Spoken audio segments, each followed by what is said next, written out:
जी, तो गर्मियों में पानी की कमी को कैसे पूरा किया जाए?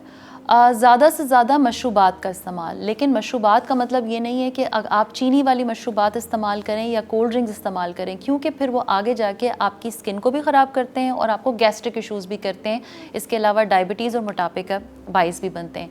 सबसे अच्छा जो हमारे पास मशरूबात में होता है वो है नींबू पानी या फिर कोकोनट वाटर, या फिर आप कच्ची लस्सी बना के पिएँ गर्मियों में। अगर आप पानी के साथ दही को मिला के और अपने मसाले डाल के, कुछ ज़ीरा डाल के अगर आप कच्ची लस्सी बनाते हैं, वो आपके लिए बहुत रिफ़्रेशिंग होती है। इसके अलावा नींबू पानी बनाते हैं, वो बहुत रिफ़्रेशिंग होता है। और अगर इलेक्ट्रोलाइट्स को आपको कंप्लीट करना है और आपको थकना भी नहीं है, तो आपको कोकोनट वाटर पीना है। इसके अलावा ज़्यादा से ज़्यादा पानी का इस्तेमाल करना है। Thank you very much.